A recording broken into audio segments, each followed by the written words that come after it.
Sorry, y'all. I know y'all are looking like we can't hear nothing. My mic was muted, but here I am. Can everyone hear me okay? If you can. If you can, just let me know. Let me see here. I'm nervous because this is the first live I've went and done in quite some time. So, yeah, y'all just bear with me. We are streaming on YouTube also. I have sent an article, which I'm going to play here in a moment for you guys and share with y'all, an article that made Forbes magazine, Forbes newsletter and stuff like that. But just a little background. Alderson Women's Prison Camp is located in Alderson, West Virginia.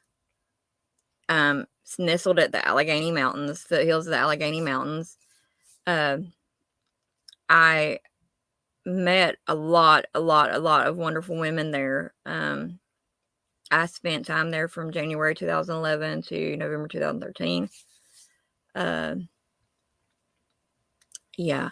I've sent a request to one of the ladies that's working with another lady for this incident that's going on there. Her name's Marcia. I've sent requests to her. Hopefully she will be joining us. But on January 5th, I know I'll jump around here a lot. January 5th, there will be a protest there at Alderson for this situation, which is, to me, quite scary because as I was doing my research on it, I found a lot of disturbing evidence. But let's just bear a moment here, and I'm going to be sharing with you. I'm going to share with you the article that is on Forbes. Hold on.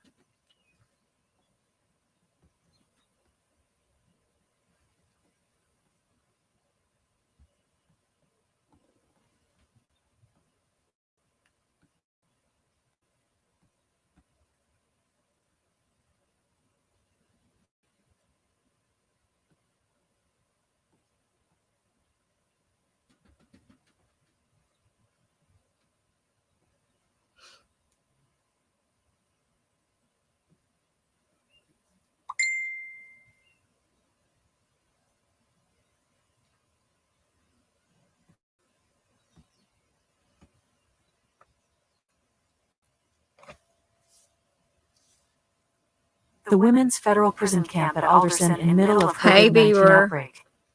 By Walter Pavlo.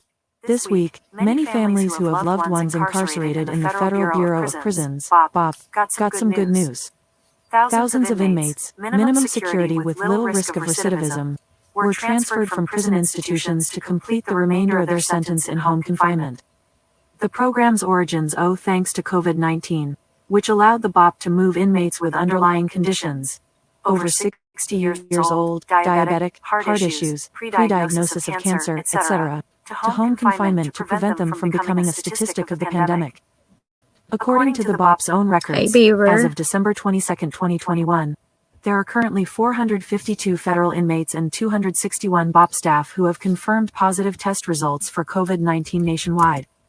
Currently, 41,736 inmates and 8,686 staff have recovered. There have been 273 federal inmate deaths and 7 BOP staff member deaths attributed to COVID-19 virus. The number one BOP institution with outbreaks at the moment is FPC Alderson is hardly the camp cupcake it has been reported in the past. For CARES Act, the Department of Justice removed the cap on the amount of time that a person could spend on home confinement during their term of incarceration. Prior to COVID, all inmates were capped at their amount of home confinement, the last 10% of their sentence amount, or 6 months at most. In order to reduce prison populations, then Attorney General William Barr authorized the BOP to lift that 10% and 6 months for certain inmates with underlying conditions to an unlimited amount of time of the sentence that could be spent on home confinement. Now, almost 2 years into the program, one would think the BOP has this program down. 1. person comes in with sentence. 2. Underlying conditions are identified. 3. Dates for transfer to home confinement set. And 4. Person transfers to home confinement to complete sentence under strict rules. However, that is not happening. In FPC Alderson, an all-women's minimum security prison camp in West Virginia, COVID cases are spiking. Of the 665 female inmates at the institution, 108 have active COVID cases, December 23, 2022, and 43 have recently recovered. Over 20% are currently or recently infected. Paul Petruzzi, an attorney who represents women at the facility, told me, "The conditions there are just abhorrent. Women are sick, there is no hot water in the quarantine unit and staff is short. I've contacted the mayor of Alderson WV, the Bureau of Prisons, and anyone who will look into this crisis." According to Petruzzi, there are women there who are eligible to be placed on CARES Act home confinement, but they are languishing there as the pandemic's Omicron variant rips through the facility. Petruzzi also was told that there are approximately 12 women who have been hospitalized outside of the facility in the local community, while others remain in the facility in the quarantine unit on oxygen. Alderson, like other female federal prisons, Dublin, Coleman, has a history of staff abuse of female inmates in its care. In 2019, Jared Grimes, a corrections officer at Alderson, was sentenced to 10 years in prison for unlawfully engaging in sexual activities with female inmates at Alderson. Grimes previously worked at a female prison camp in Coleman. According to the most recent report on sexual incidents at Alderson, a total of 4 investigations were conducted within the past 12 months, but none of the investigations resulted in substantiated claims for administrative actions or prosecution referral. The facility reported 2 unsubstantiated claims of sexual abuse, and there are 2 cases currently pending review. While all inmates have a tough time in prison, women are particularly vulnerable. Even though inmates should not have to apply for CARES Act, many do because they do not feel staff is properly evaluating them for the program. Inmates make such requests through an administrative process known as the BP 8, 9, 10 and 11. Appeals from the case manager all the way up to BOP central office. Inmates at Alderson have told me that there is no way to really know who is in charge of making decisions, and appeals sometimes come back with denials with no reason for the denial. In most cases, paperwork is being lost or mismanaged, with inmates guessing as to what their status is for review. To go through the entire administrative remedy process can take months upon months, leaving them scared for what is in store for them as the virus grows. The BOP is currently experiencing staff shortages across the country and has been plagued by shortages for decades. In one case of a woman at Alderson who submitted a request to be considered for the CARES Act, confirmed but details withheld to protect the identity of inmate for fear of reprisal, received a detailed response for her denial from the warden at Alderson. In it, the warden acknowledged that she had served the appropriate amount of time of her sentence, had underlying conditions that make her susceptible to COVID, had a good disciplinary record, but details of her crime made her ineligible. While the BOP has wide discretion on approving whether or not an inmate can be transferred to home confinement, critiquing details of a crime to deny a woman in a minimum security prison the ability to get out of harm's way of a virus seems illogical. The woman is in prison for a crime, but the CARES Act is for health and safety reasons, not moral judgment of a warden. In researching, I could not find a specific notice from Congress, Attorney General Barr, Attorney General Merrick Garland, or an internal memorandum from the BOP that would have disqualified a person for a similar type of crime. The women in Alderson have also provided information stating that their commissary has been limited because of staffing issues. While commissary might seem like a luxury, those incarcerated have to purchase their own over-the-counter medications like Tylenol and Advil, something to bring relief from COVID symptoms. Those with symptoms, or more specifically that are saying they have symptoms, are being quarantined in separate dorms. As one woman told me, no names being released, some people are not reporting their symptoms because they simply don't want to pick up what little bit of life they have here in prison to move temporarily to another part of the prison. Alderson is currently listed on the BOP website as being at Level 3 operations, meaning that one of 3 factors apply to the institution. 1. Medical isolation rate at the prison is greater than 7% of the population. 2. The facility vaccination rate is less than 50%. And I have the community transmission rate greater than BOP's 100 per COVID-19 100,000 over the pandemic last plan. 7 days. Also, will go over that here in a Visitation moment. has It been shows all suspended about as it this has much of levels the and past things like 18 that. months since the BOP started limited operations. One family member told me, "I have not seen my daughter in 2 years. It is just heartbreaking." Alderson is a small town in West Virginia with only about 1,100 residents, and the nearest major hospital is in Beckley, West Virginia, 30 miles away. The prison camp at Alderson, like many minimum security facilities, has limited medical care, and when inmates are sick they are taken to a local doctor or hospital. That means resources meant to serve the community can be taxed when superspreader events, like the ongoing conditions in a prison environment, are bound to overwhelm healthcare needs. Petruzzi appealed to Alderson Mayor Travis Koppenhover in a letter writing, "The health and safety of the people in Alderson depend on the proper actions taken by the leaders in the community." Perhaps Petruzzi will get a sympathetic ear with Koppenhover, who can demand some relief to his own community. The women in Alderson await someone to help them, anyone.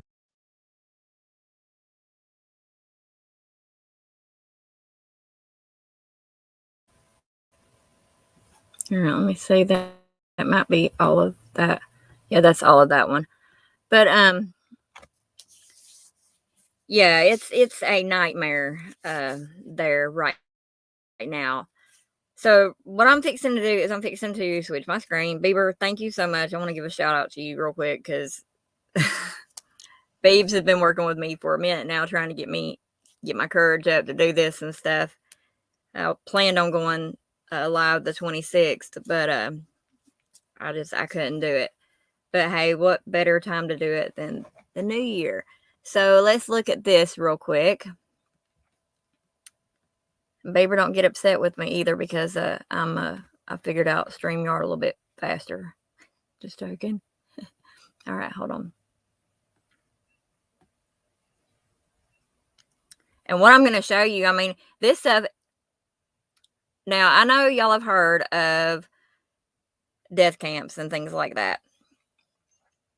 The things I just ran across and read, I feel like the BOP is using Alderson, for instance, as a death camp because, well, I'll just show you. Hold on just one second. Y'all can give me your idea of it. Yeah, it really makes me wonder, to be honest, because when I was there, so okay. This is the, hold on.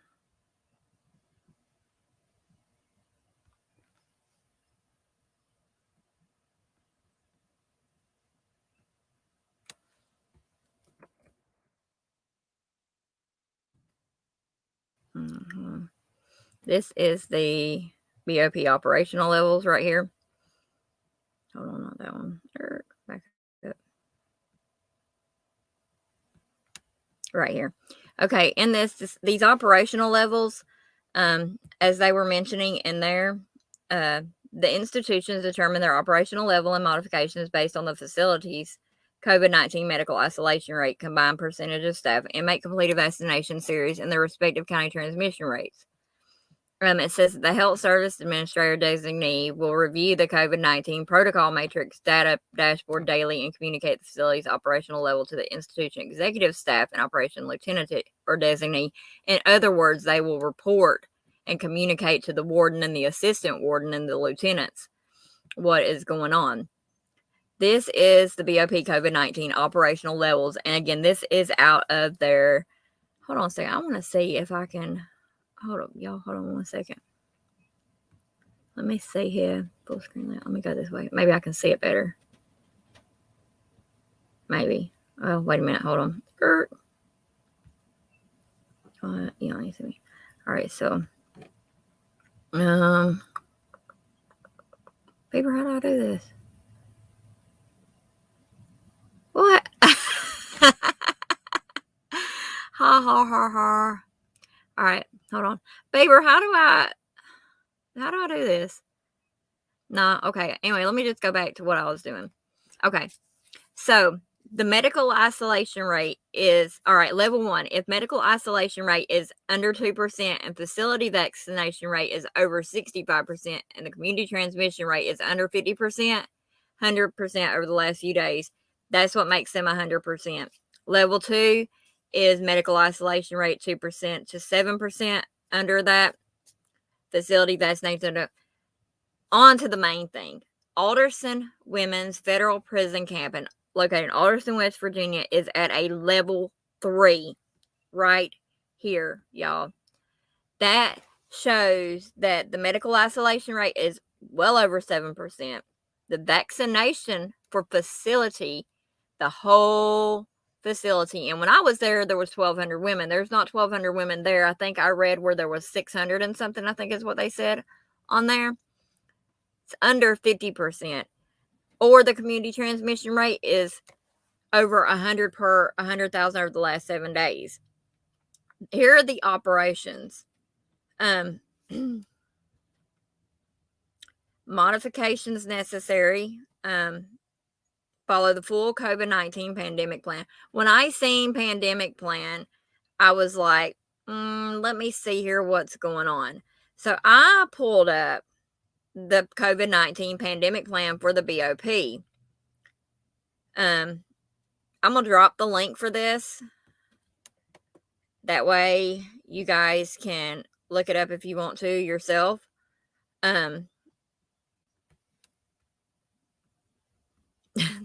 All right, you guys, y'all got jokes. There is that for this operations guide.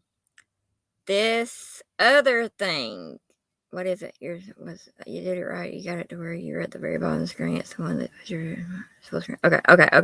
Gotcha. Better? Okay.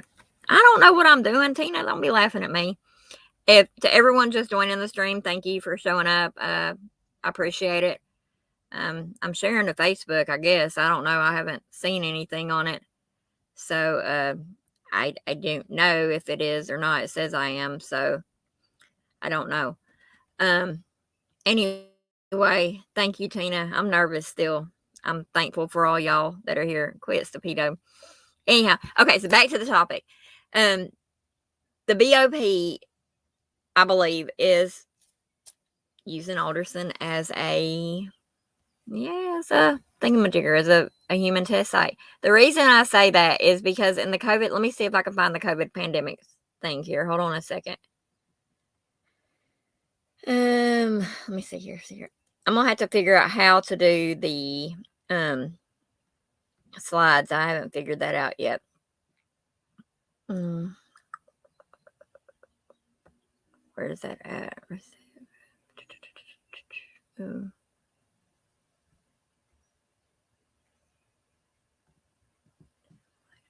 Well, I did find this right here. Let's see what this is about.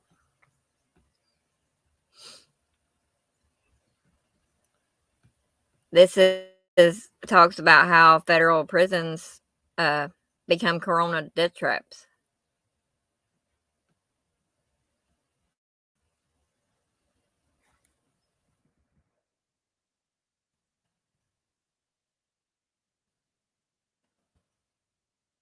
Oh, I'm trying to see. I thought it had a video with it.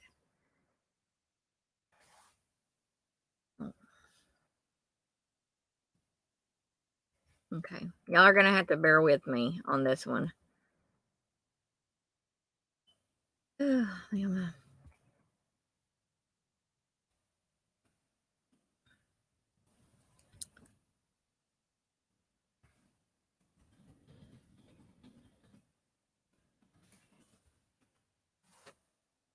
He sounded like he was dying. That was Sonia Rodriguez's first thought when her fiancé called her from federal prison near Cleveland. The gravely voice she had known since high school had turned into a wheeze. He could barely finish a sentence without pausing to catch his breath. He said he was coughing up blood. Rodriguez, a 49-year-old who handles accounting at a bakery, knew she was taking on a lot when she reconnected with JJ, officially Johnny Joe Da Silva Jr., while he was serving time.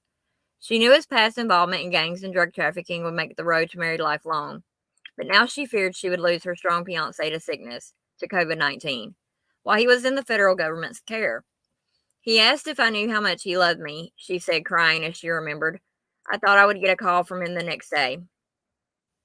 She didn't. It was as if he had vanished. And y'all, please bear with me if I get emotional. My husband's currently in the federal system, so. The coronavirus had arrived at Elkton Federal Correctional Institution, where, as one prisoner put it, they were suddenly people walking around looking like the living dead. With over 163,000 people in custody, the Federal Bureau of Prisons is America's largest jailer. The BOP touts its prisons as safe, humane, cost-efficient, and appropriately secure. But what happened at Elkton is typically, in many ways, the grim conditions and bungled responses at federal lockups across the country. The agency confirms active cases at 69 of its 122 prisons. As of Wednesday, it reported at least 6,245 prisoners and 673 staff infected over the course of the pandemic at its prisons and halfway houses. And the truth is much worse than the BOP's official numbers indicate. Vice News and the Marshall Project spoke with more than 85 federal prisoners or their family members and 25 staff members at prisons with coronavirus outbreaks.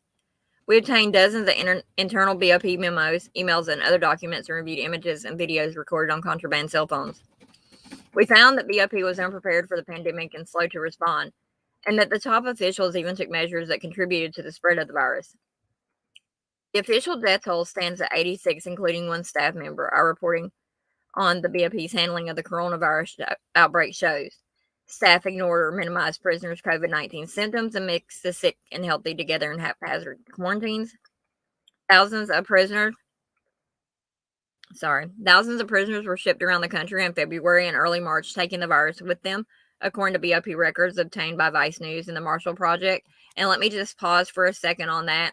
When you're in BOP custody, if you're at one institution and you have to be transferred to another, you either go by facility transportation, which is like a car or a van.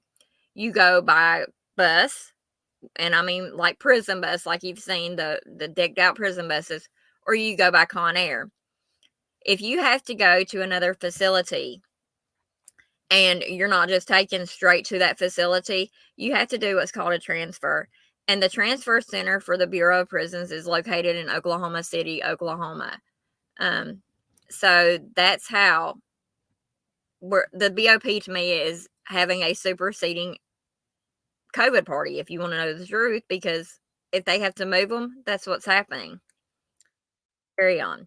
Correctional officers and other staff felt pressure to work even after being exposed to sick prisoners. The BOP failed to follow its own pandemic response plan, which called for spacing out prisoners. Photos and videos show sick men in bunk beds just 2 feet apart. Federal officials have allegedly tried to conceal the extent of the outbreak by limiting testing so that they didn't have to report positive cases and refusing to recognize one staff death. As of Tuesday, they had completed testing on less than 13% of prisoners in BOP-run facilities. Goodness gracious. Prisoners reported being quarantined in filthy buildings that had been vacant for years or in tents that flooded during rainstorms. Some described listening to their friends dying around them. BOP Director Michael Carbajal declined an interview request from Vice News and the Marshall Project. Elkton's warden referred us to the BOP main office. A spokesperson sent a statement in response to a detailed list of questions, declining to comment on numerous allegations involving specific prisoners and maintaining that the agency's response to the pandemic was carefully planned and coordinated and that it took an array of precautions to contain the outbreak. We are deeply concerned for the health and welfare of those inmates who are entrusted to our care, for our staff, their families, and the communities we live and work in. The statement said, it is our highest priority to continue to do everything we can to mitigate the spread of COVID-19 in our facilities. Attorney General William Barr has twice issued orders to release medically vulnerable prisoners or move them to home confinement, but the Justice Department has nonetheless fought to keep the vast majority of them incarcerated. Less than 3% of federal prisons have been sent to home confinement, and some of them, including former Trump allies Paul Manafort and Michael Cohen, didn't even meet the official criteria to qualify. So that right there tells you that money don't buy everything. The BOP's handling of crisis under Barr and Carvajal has drawn scrutiny from Congress, with lawmakers questioning how the outbreak spiraled out of control and how the agency spent $100 million allotted to it for pandemic response. The Inspector General for the Justice Department is investigating. Heaven help us. Representative Gerald Nadler, a Democrat from New York, slammed the Justice Department in a recent committee hearing, saying, at best, it has slow-walked its response to COVID-19. At worst, they have been derelict in their duty to prevent deaths in the facilities that they operate. But the most furious criticism has come from the BOP's rank and file. The American Federation of Government Employees Council of Prison Locals, which represents over 30,000 federal prison workers, has lambasted Carvajal and the BOP leadership during the pandemic. They're making it worse, said Joe Rojas, the union's Southeast Regional Vice President. They're making the virus explode instead of containing it. Well, yeah. The BOP counts one correctional officer's death from COVID-19, but the parent of another staffer say the agency is refusing to acknowledge that the virus also caused their daughter's death. The union has sued for hazard pay and filed at least 2 workplace safety complaints alleging that staff were exposed to infection without being given protective gear. Prisoners have filed at least 11 class action lawsuits against Carvajal and wardens to try to compel releases and improve conditions. At Elkton, a federal judge ordered officials to move or release hundreds of medically vulnerable prisoners that would not only protect those who got out, but also allow better social distancing for those who remain behind bars. 2 men involved in the case died from COVID-19 while the government appealed. For me, during the pandemic, the only way out of federal prison has been an ambulance. I begged them to let me die. The BO says its response to the pandemic beginning in January, according to the records shared with Vice News and the Marshall Project. The paper trail begins with a 2-page memo to the agency's health staff on January 31st, describing what little was known at the time about the virus and its symptoms. It advised anyone who had recently traveled to China to undergo screening. The agency had no permanent leader when the outbreak began. An interim director had been in charge since scandal erupted over the prison death of billionaire Jeffrey Epstein in August of 2019. On February 25th, the Attorney General gave the job to Michael Carvajal, a U.S. Army veteran who started off as a corrections officer in 1992. Carvajal rose through the ranks to become a warden and eventually a senior official in Washington, D.C., where his job included emergency planning. 4 days after Carvajal took over the agency, issued another memo that warned the virus is likely to cause a pandemic.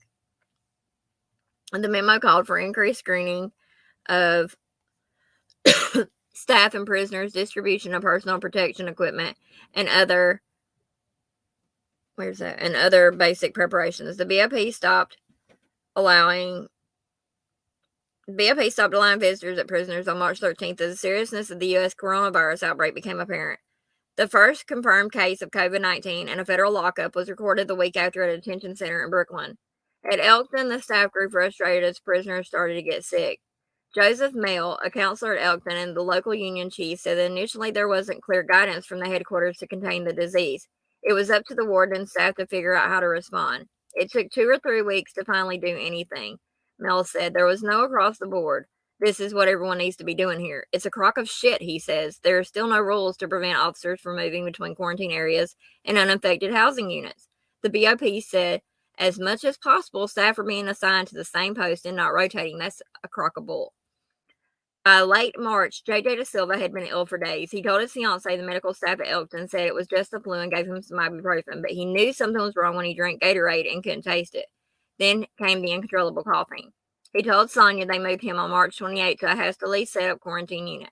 He didn't have access to the prison email system there, and for the first few days, no way to call home.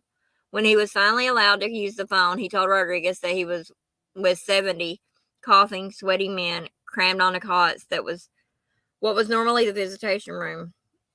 A BOP spokesperson said all symptomatic inmates are treated per CDC guidelines, and all institutions have areas set aside for quarantining and isolation.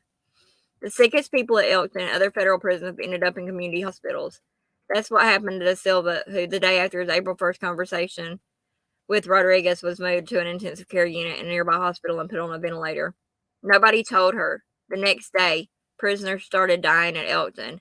The first was Woodrow Taylor, a 53-year-old from Cincinnati, serving 5 years on a nonviolent drug conviction. According to the BOP, his condition quickly declined, and he died in a hospital. 2 men followed him within the next 24 hours. Elkton holds about 2,300 men at 2 prisons in the same compound. Both are considered low security and have open dormitory-style housing. 2 or 3 beds are stacked in cubicles that measure about 80 square feet with low walls and no door. There's room for only one person at a time to stand up. That setup is typical for low security federal prisons, making them excellent incubators for COVID-19. The BOP has been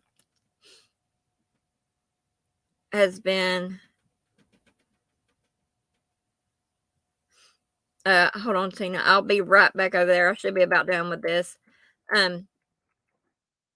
The Let me see, here we go. 2 or 3 beds are stacked in cubicles that measure about 80 square feet with low walls and no door. There's room for only one person at a time to stand up.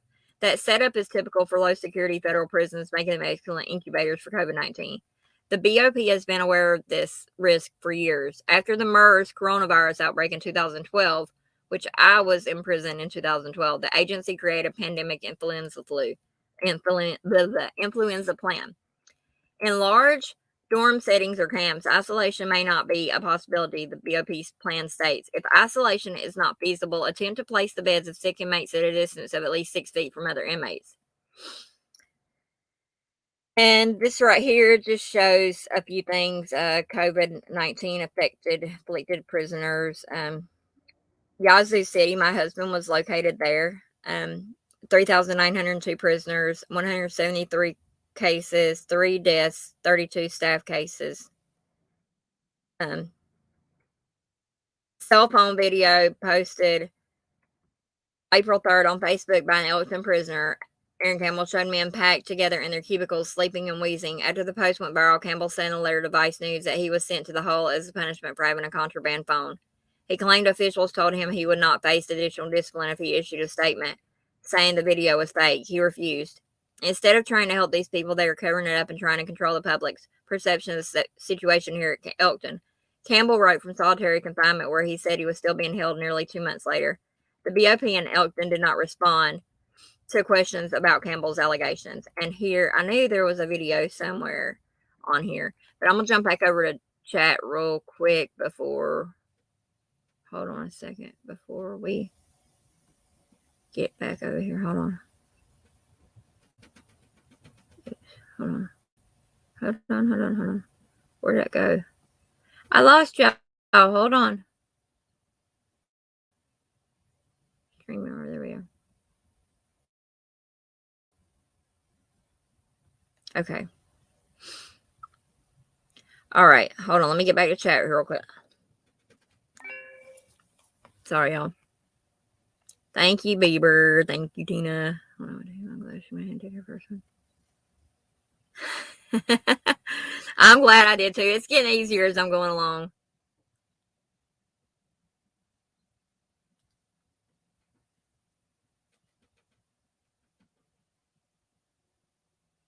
Okay, thank you, Bieber. Okay, before, Tina, you said you had a question, right?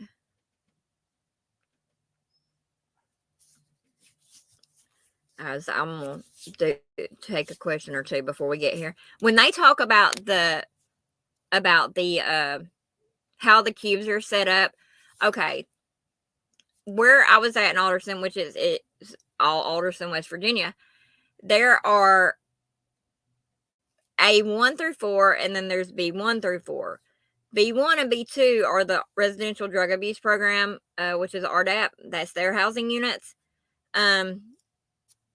There used to be cottages there, but when Martha Stewart made her appearance there, she got them shut down because of asbestos. Personally, I feel like with the coronavirus being such an outbreak there, I personally feel like they should take and open the cottages back up. And for one, if the cottages do indeed have asbestos in them, now hear me out. I have issues with my lungs. I have COPD. I have a lot of issues with my lungs. So therefore, wouldn't you think if someone had something like that, then you would be able to know for sure if they were sick, because asbestos is going to make you sicker. So, yeah. Anyway, the cubes is what they're called in the housing units. A1 through 4, B1 through 4. A3 is where you go to once you first get to the compound. That's the orientation. You stay there for about a week or two, and then they move you to your regular housing unit. I've read on the Facebook groups that they're having to mix together. I mean, they're just not doing it at all. But asbestos is a cure. It might be, Sapito. I'm not sure, but hey, I'm open for all kinds of suggestions. I went inside the cottages. We had to go in there and move some stuff around. I know that there was asbestos in the chapel and things like that because they come in and was trying to remove them, this is how they do. You have an asbestos area. No one's supposed to be around that area unless they have the PPE on, right? The personal protective equipment on. It's kind of like the whole COVID thing. That's why I think it's a freaking, yeah, it's a death trap. But let me play this video here real quick.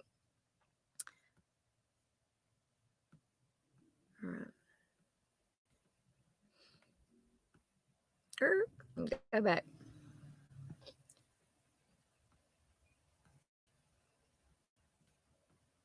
I'm figuring it out.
Y'all bear with me for a moment here. Hold on.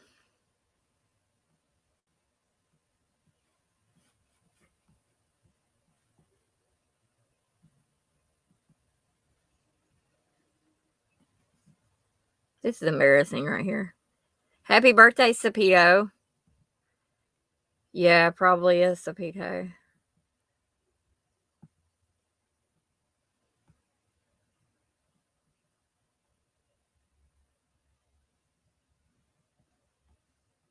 All right, yeah, hold on.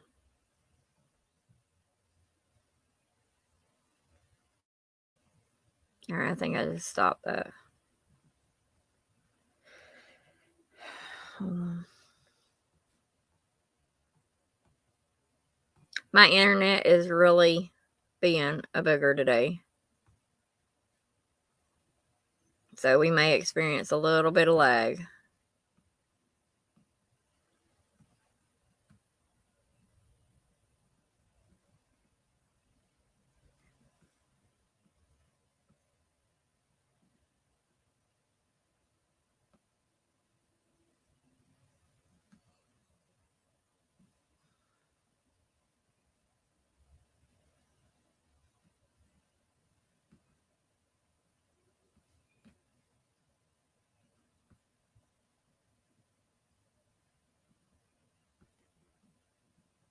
Okay, Gina.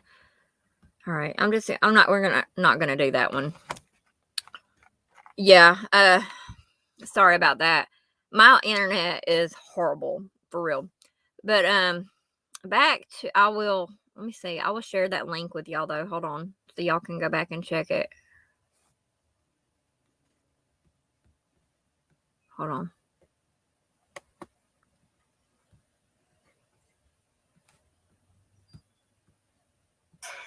Oh, here we go. Here dying from corona. They got this motherfucker in my hold up.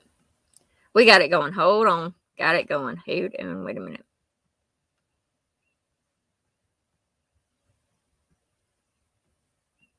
Got it. Oh, they literally leaving us in here to die. This is Aaron Campbell. He's an inmate at FCI Elkton, a low-security federal prison in Ohio. He's using a contraband cell phone, and he knows he's going to get in trouble for making this video. I was like, fuck it, try to keep this the phone situation low key, but like this shit serious as fuck. Everybody in this bitch dying, and it's like, what the fuck y'all want me to do? Like, die in this bitch? Campbell's prison holds almost 2,000 inmates, all packed into dormitory-style units. 9 have already died from COVID-19, and over 700 have tested positive. Then they talking about stay 6 feet, then they gave us these motherfucking masks, and literally, like, said good luck. This ain't no joke. None of that shit. This is for real. They out here dying, bro. The situation in federal prisons has gotten desperate during the pandemic, and others are making videos like Campbell's. That's how they got us. At FCI Forest City in Arkansas, an inmate posted this video of an empty officer station, claiming prisoners couldn't get anyone to process their paperwork or requests for medical care. Hello, Mr. Police. Nothing but a note. That's what it says. At FCI Milan in Michigan, inmates also tried to get the world's attention with a live stream posted from a cell phone.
It was fake.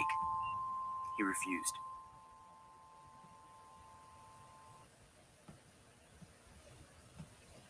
Okay, I'm sorry about that with the sound and things like that.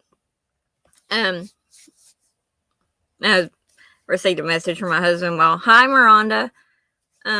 Received a message from my husband while I was watching that video. Can you hear me now? What about now? Is there sound yet? Yes, no.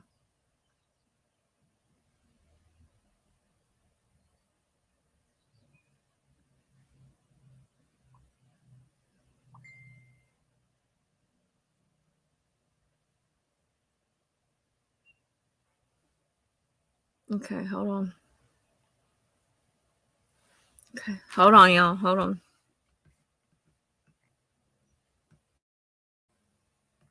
What about now?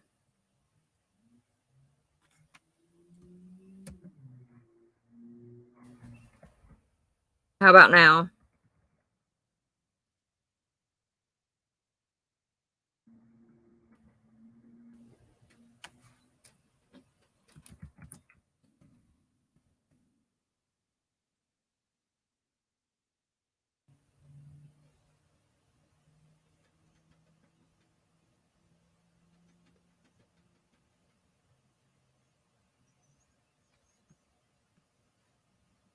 Okay, so you hear me. So we're back. We're back. Okay, what about now? What about now? Hold on. What about now? Okay, what about, is Facebook going too? Because he had said he couldn't hear me either. Okay, again, welcome to the stream, everyone. Today I'm discussing the COVID outbreak. And it's not just, what spurred my attention was Alderson Women's Federal Prison Camp, because I was located there. But another thing is the men's prison. Some of you know, well, Bieber's, I've touched base with her a little bit about it. My husband did 12 years, or is currently serving a 188-month service, or serving a 188 bid that was reduced to 151 months in the BOP. He's currently in one of the halfway houses here in Missouri. I would, as I mentioned to him, I said it would be nice if you could come on and tell your story, but I'm afraid of retaliation on him and things like that, because that's one thing I have learned with doing these lives and getting involved in things. Oh, okay. All right, Bieber, thank you. I've learned that doing these lives, and especially when you're dealing with government agencies such as the BOP, and I'll just go ahead and say it, dealing with law enforcement, when you're dealing with missing people's cases and things like that, it tends to have a backlash on you. But the way I see it and the way I look at it with that is, if you are a police officer involved in any type of law enforcement, your duty is to protect and serve. Plain and simple. That's just like all of our prisoners are. That's someone's mother, that's someone's sister, that's someone's daughter, that's someone's aunt, that's someone's cousin, that's someone's brother, that's someone's father, that's someone's uncle, that's someone's nephew. Plain and simple. The BOP has guidelines they have to follow, yes. The CDC has these plans implemented and made up by the WHO. Who the hell is the WHO exactly? Because obviously they don't know, because what? COVID's still here, and now we have another variant coming around. I mean, my God, get real. But when people are victims, such as our missing people cases that we deal with, I'm just gonna go ahead and spill it. Last December 26th, a young lady who was my daughter's best friend, and she dated a guy that was, I'll always consider him a son of mine, but she went missing. Her name was Madison Elizabeth Lambert. She went missing on December 26, 2020, around 10:30 p.m. And we got that time because that was when she was last seen going through a little convenience store, Eastside Mobile here in East Prairie, with a guy named Jacob McDermott, otherwise known as Bitsy. This is facts. This is not hearsay, what I'm saying right now. And everything that I was told, I did contact law enforcement with and let them know. It took them 4 weeks almost to find this baby girl. 4 weeks. They found her.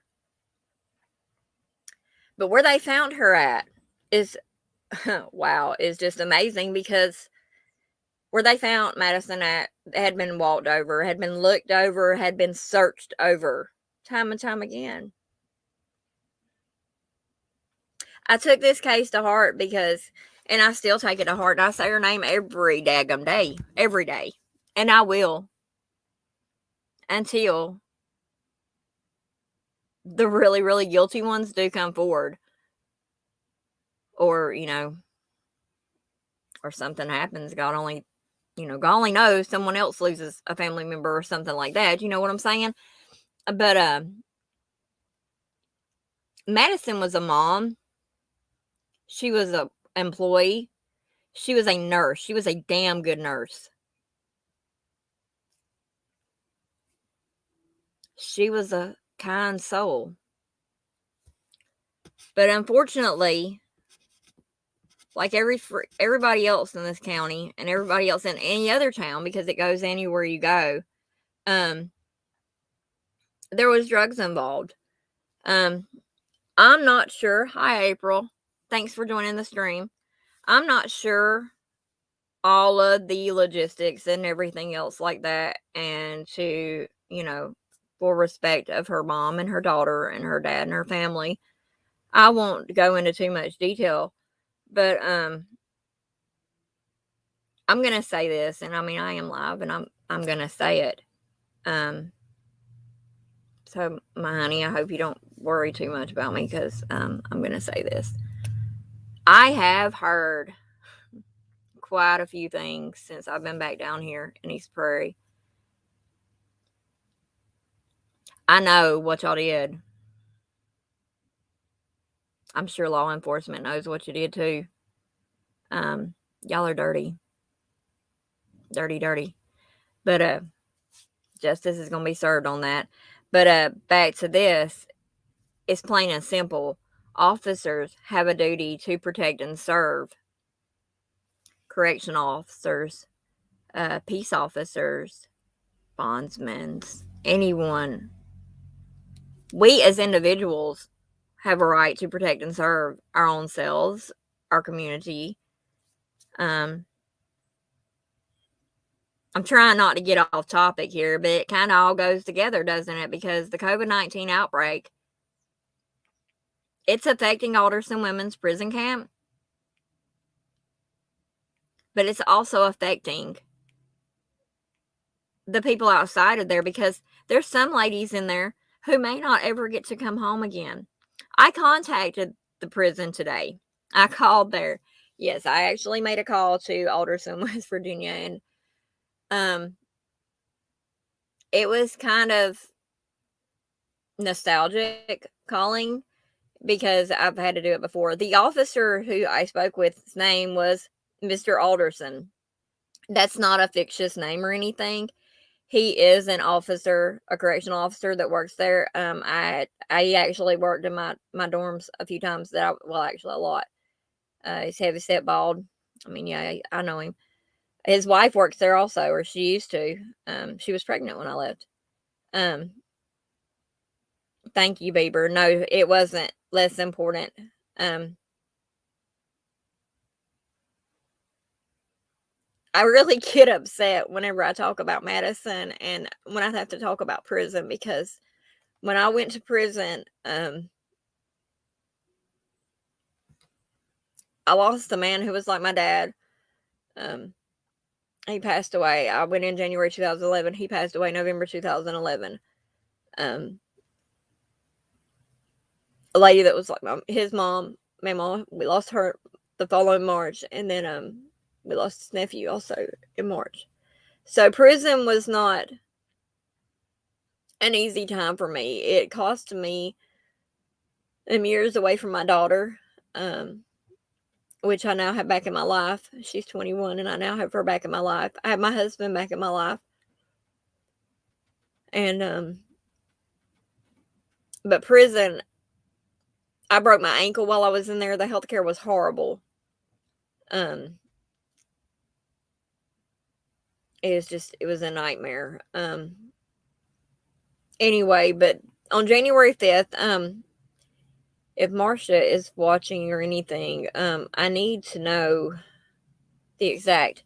On January 5th, there will be, if anyone is in West Virginia or can get to West Virginia, on January 5th, there will be a protest there. So let me get back here real quick. Well, see me on TV. Did y'all know Betty White passed away today? How many of y'all knew that or were unsure about it?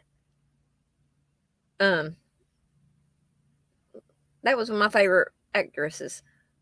Favorite. Thank you for being a friend. I need the information on the protest, the date, the time, and where it's going to be held at, please. But yeah, I woke up with a different mindset this morning. This has been a really crazy, and I done cried, so I mean, I might not cry anymore. But we lost Madison. We lost her in December, but they found her in January 23rd, the day after we found my brother and his dad passed away. We found my brother passed away in his home the day after we found Madison. So January 23rd and 24th are horrible days for me. And the day I lost my brother, I lost my rock. He was my rock. And, I lost my home this year. I lost my car that I got. I've been displaced anyway for the past couple of years due to a stalker. And there were times I said I wish I could go back to prison then, whenever he was out. But thank you, Miranda. I woke up with a different mindset, and this is my goal for 2021. Used to earlier on in the year, well, actually before January. There was a few times after January that I did a few lives. This is my passion, is speaking about topics that need to be spoke about. I know that there have been plenty of times that it's put me in the line of fire and people have wanted to literally just kill me. I'm not going to lie. I mean, I'm honest about it. But if one person doesn't say it, how is it going to be known? That doesn't make you a snitch. It doesn't make you, anything like that. But telling the truth about people who hold you hostage, who do violent things to you, who hurt you and or continue to carry on hurting others, that needs to be known. That's what's happening in our world today with all the people coming up missing, all the people coming up dead.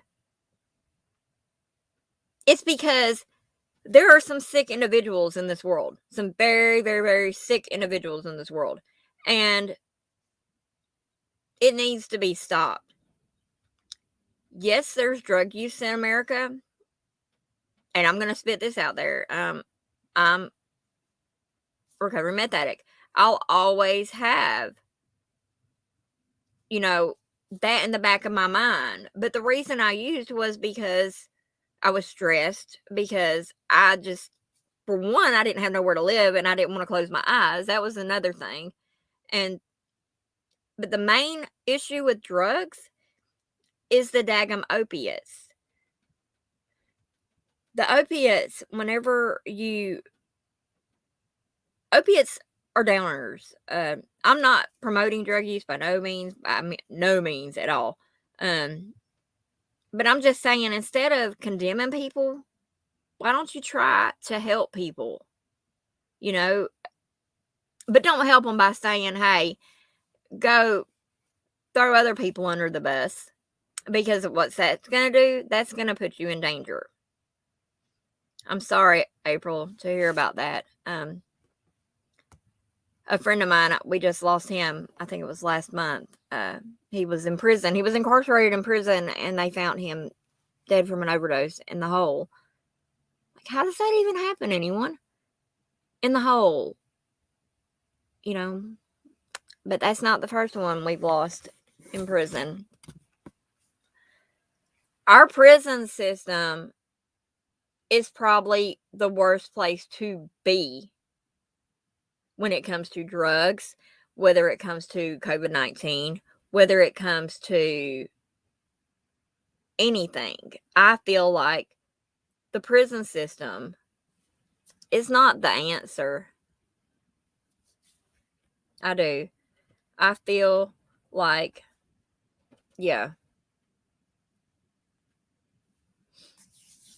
I do. That's a good one right there, Miranda. Yours and Bieber. In April, yeah, we're sorry to hear that. And that's one of the main things I say. When somebody asks me what happened, I'll just look at them and I'll say life. Because that's what happened, was life. Some people can tolerate it. Some people just can't. But anyway, there is a number I have at the bottom of my screen. Where's it at? Somewhere on there. But it's for the warden. Let me see where it's at. If I have it up there. Nope, I don't have it. I'm going to post this. Like I said, I called them. I asked them a few questions. She will not be in until Monday, they said. But I went ahead and took a few seconds to chat with Officer Alderson. I tried to record the call, but the app that I downloaded, it made it sound like, yeah, so it didn't work. Mr. Alderson did let me know. Y'all hold on a second. My cat's trying again. Or the cat. Johnny Cash. This Johnny Cash is his name. So, hold on one second. He can't read, so he can't see. Come on. Come on. But anyway, Mr. Alderson did let me know that, because I asked him, I said, I was wanting to inquire about how the inmates are doing. Do they have medical care? Or with the COVID, just round about a few questions. Hold on, I got here. Yeah, it does, Miranda. Yes, it does. Yeah, it does. I've had my fair share of it kicking my ass. I'm done with it. I'm about to start kicking life's ass back. So, which I have some good news to tell y'all here in just a moment when we get through discussing this. Mr. Alderson said that the inmates there at Alderson are able to make phone calls to their family members. I'm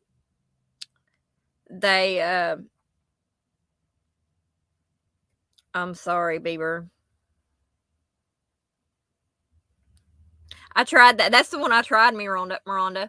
And I don't know what happened, but I'll get it done. Next time I'll just go live. I'll do a live stream with it. Anyway, so love you too, Bieber. I'm about to close this out here in a moment or two, but I wanted to let y'all know that they are able to call home. The video visits, they said that they're stopping those, and I was like, why are you stopping the video visits if it's a video visit? He kind of he didn't really know what to say. He hurried up and got off the phone with me. Commissary, which is their store, they are able to get items off commissary. And because I had told him, I said that I've heard that they're having some issues with it. But on Monday, I am planning on going to call them back sometime, because now here's where the good news comes in. Many of you know I was displaced this year after March. After March, I left where I was living at in Festus, and I moved. I relocated to Neelyville, Missouri with my husband. In July, we were displaced, and my life was kind of up and down for, July, August. Well, in the end of July also, my car broke down on us. So we went from being in my car to my cousin's. I went to my daughter's in Kentucky, Fort Campbell, Kentucky, Clarksville, Tennessee area. Come back, and actually at one point, and not many know this, but I'm going to go ahead and say it, I resided in a storage unit in a little town away from here. My cousin luckily brought me in to his home, and that's where I've been at up until a few months ago. A few months ago, I became the owner of a travel trailer camper, an RV, which is my home now. My husband was released on Christmas Day. He had, like I said, he had to go back to the halfway house, but he was released from BOP custody, and now he's in the halfway house. On Monday, the 3rd, January 3rd, 2022, me, the travel trailer, and my husband are going to be relocating to another area, to Donovan, Missouri. I'm excited about this. For one, Donovan is a beautiful place, a very beautiful place. It is on Current River, and that is where me and my husband got to spend our anniversary at this past July. And I'm excited because I love being outdoors sometimes, but it's going to be a chance for me to get in touch with nature also. Not really sure how my internet's going to do too well over there, but I will get all that straightened out. But Monday, I'm going to go live and call the warden and let y'all know what's going on with that, because, or Monday or Tuesday, one day. But I've been on for an hour and 7 minutes. I like this StreamYard. And this is Johnny Cash, y'all.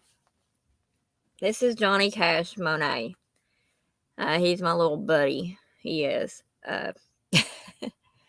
He keeps me sane when Jamie's not around. So, but anyhow, we're going to sign off. If you will, everyone call that number to the warden and just ask about healthcare, and mainly because they're trying to stop the inmates from being able to talk to anyone on the outside because of the conditions. I'm going to post a link for their pandemic plan also. What? He's talking to me now. Hold on a second, y'all. Let me find it. That's that. Okay. Hold on 1 second. Let me find it. Hold on.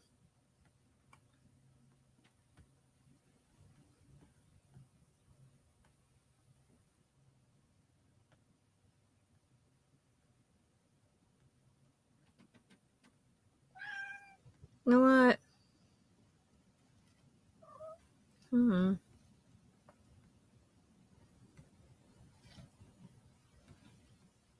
All right, hold on. Let me see here. Oh, hold up.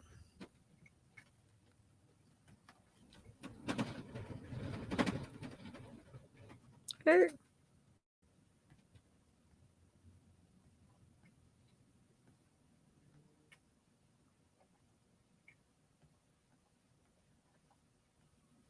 That's not the right one. Hold on a second, y'all. I've got to find it. I will post it.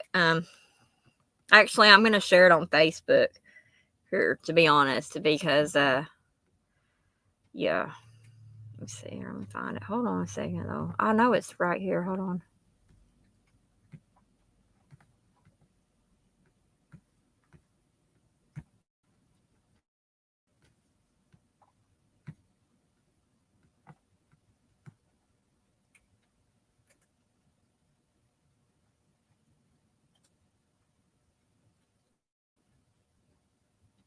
No.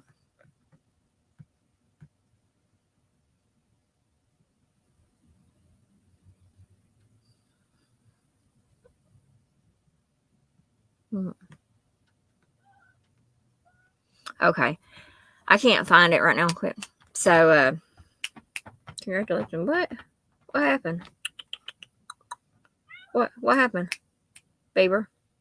Oh, no. Sorry. Johnny Cash threw me off guard for a minute. So, anyway, y'all, thank you for joining. Hopefully, the next time that I do this, I'll be able to get the lady on that's working with the other lady for the protest, so she can fill you in more. Look for sites on my page. Like I said, I'm on Facebook.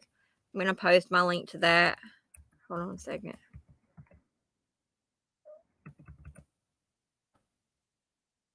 Yeah, I know. I don't know. I get paranoid too, Beaver.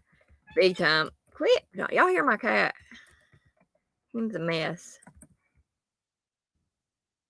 This is my company page right there that I'm posting for y'all.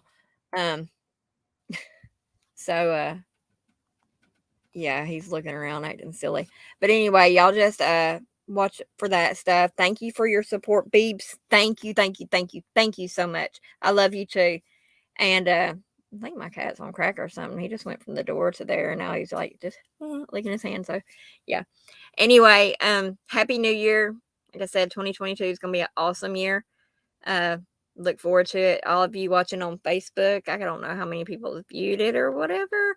So, my husband, if you're watching, I love you. And we'll talk soon. Love you guys. Bye.